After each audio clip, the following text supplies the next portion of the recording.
इस वीडियो में हम क्लास 10th हिस्ट्री के चैप्टर नंबर 2 को कंप्लीट करेंगे, जिसका नाम है नेशनलिज्म इन इंडिया। देखो, इस चैप्टर में हम देखेंगे कि लोगों ने 1915 के बाद इंडिपेंडेंस के लिए कैसे स्ट्रगल किया, कौन कौन से मूवमेंट्स देखने को मिले। साथ में हम ये भी जानेंगे कि हमारे देश के लोगों में नेशनलिज्म कैसे फैला, मतलब अपने देश के प्रति प्यार और देशभक्ति की भावना कैसे पैदा हुई। तो आइए जानते हैं इस वीडियो में।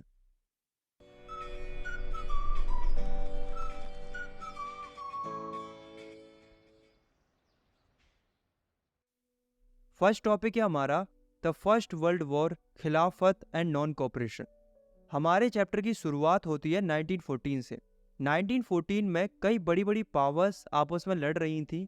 एक तरफ थी अलाइड पावर्स और दूसरी तरफ थी सेंट्रल पावर्स। अलाइड पावर्स में आते थे ये सारे नेशंस और सेंट्रल पावर्स में आते थे ये सारे नेशंस। इसी लड़ाई को वर्ल्ड वॉर फर्स्ट बोला गया।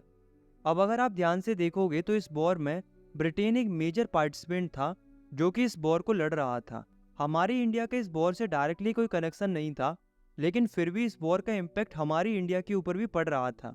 ऐसा इसलिए क्योंकि उस समय पर हम ब्रिटेन की ही कॉलोनी थे, मतलब ब्रिटेन हमारे ऊपर कब्जा किए हुए था। अब चूंकि ब्रिटेन वॉर लड़ रहा था, इसलिए इस वॉर का इम्पैक्ट हमारी इंडिया के ऊपर भी पड़ रहा था।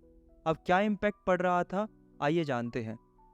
फर्स्ट वर्ल्ड वॉर की वजह से ब्रिटेन अपना डिफेंस एक्सपेंडिचर बढ़ा रहा था, जिसके लिए वो इंडिया में कस्टम ड्यूटीज बढ़ा देता है, साथ में इनकम टैक्स इंट्रोड्यूस कर देता है, ताकि वो एक्स्ट्रा रेवेन्यू जनरेट करके वॉर का खर्चा मैनेज कर पाए। सेकंड, वॉर की वजह से इंडिया के अंदर हर एक आइटम के प्राइजेस लगभग डबल हो गए थे। थर्ड, इंडियन लोगों को